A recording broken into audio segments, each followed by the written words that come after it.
May the words of my mouth and the meditation of our heart be acceptable to you, God, our rock and redeemer. Amen.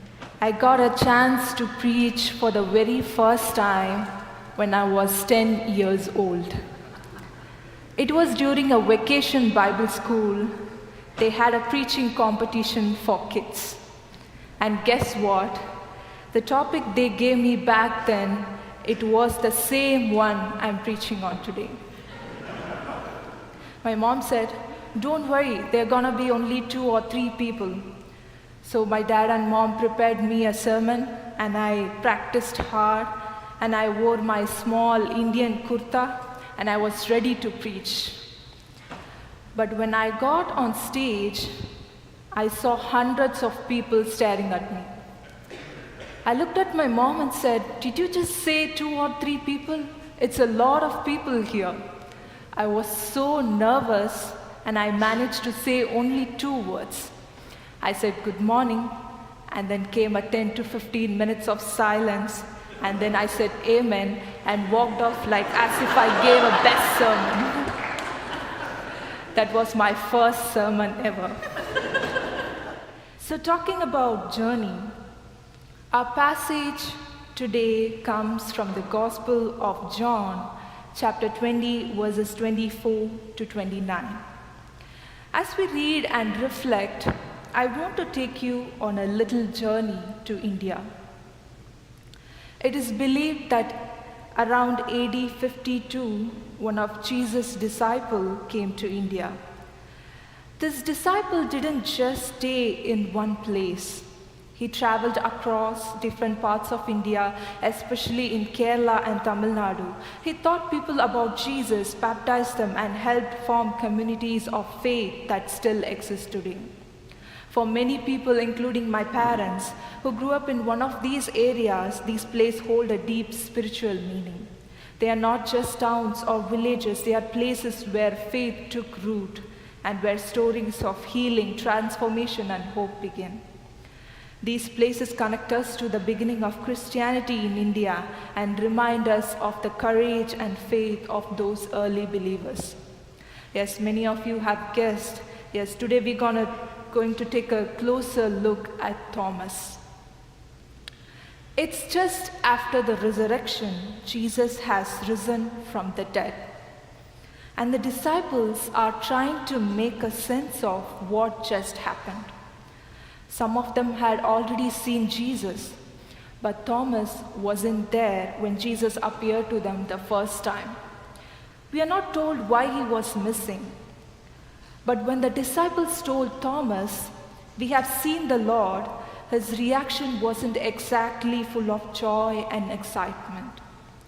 Instead, he said, "Unless I see the nail marks in his hands and put my fingers where the nails were, I will not believe."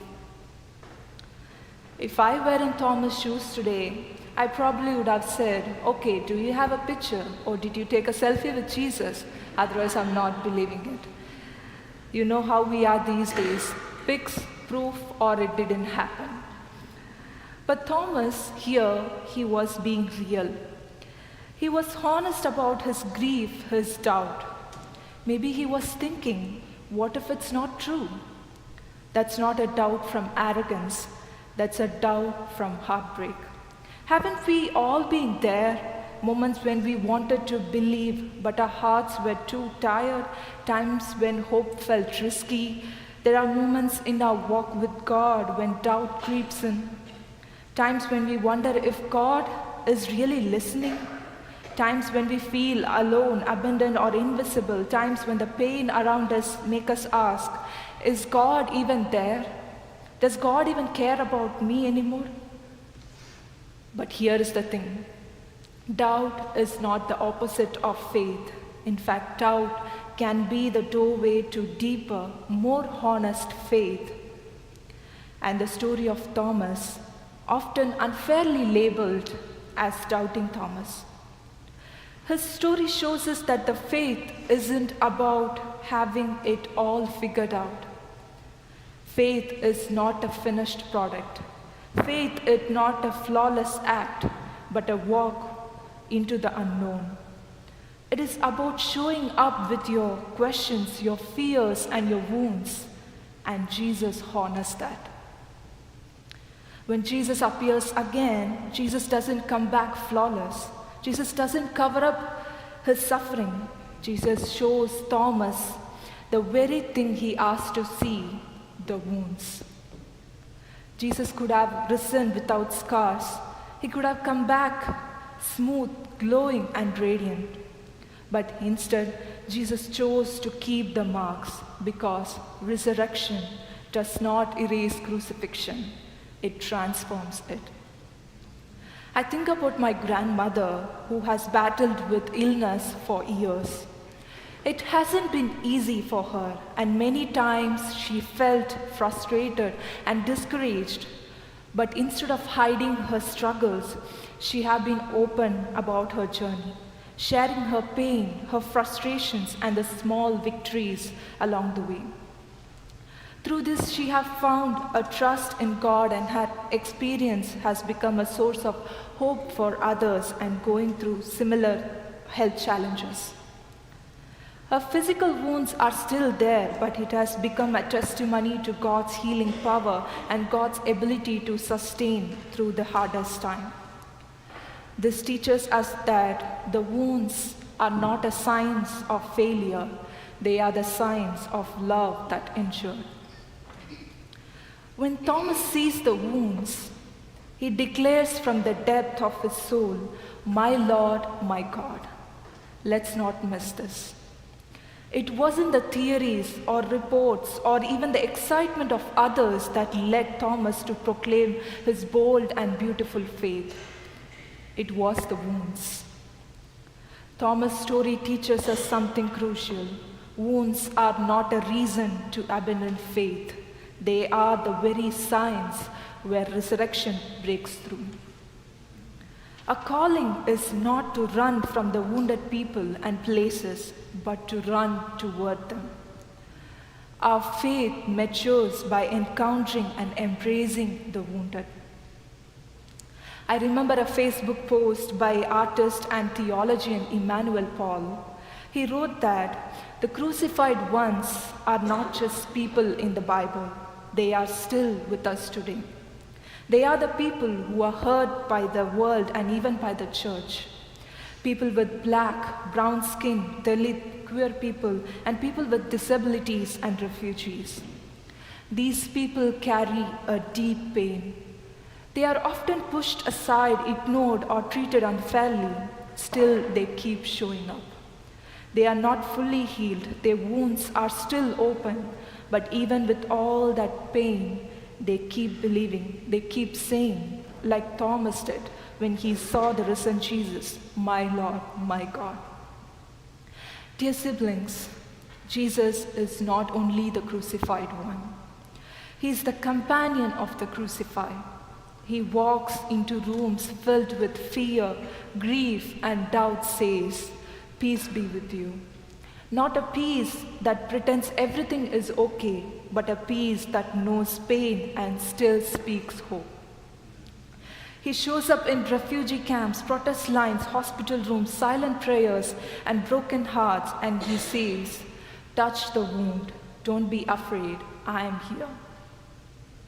Even in his doubt, Thomas didn't walk away, but he stayed. He stayed in the community. He stayed close enough to hope.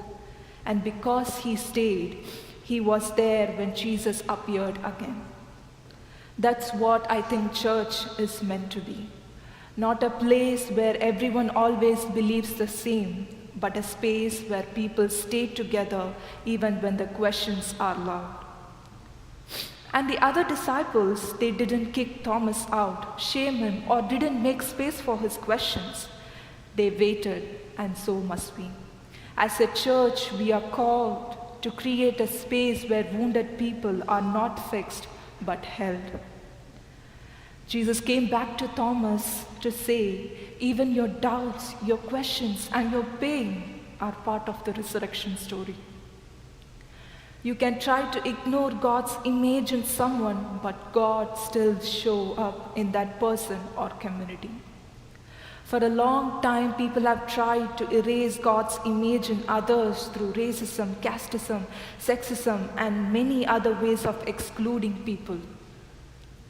But human hate cannot remove what is holy. Even when the world says someone is not worthy, God says, I am here. God keeps showing up in wounded people, in hurting places with the power of new life still alive. Yes, we need to look closely at the wounds of those who suffer, not to doubt that God is alive, but to see God's glory more clearly. So let us be a church of wounded witnesses. Let us walk with those who are bleeding and wounded. Let us, like Thomas, move from doubt to declaration. And with our wounds still open and our hope still trembling, may we all say, my Lord, my God. Amen. Beloved, go now with the courage of Thomas, carrying all your doubts, your wounds, and your hope. Let your wounds be a witness and encouragement to a world longing for healing. Go with eyes wide open to see the risen Christ in scars around you. May you find peace in your questions, strength in your struggle, and joy in your journey. And may the blessing of the wounded healer be with you now and forevermore. Amen.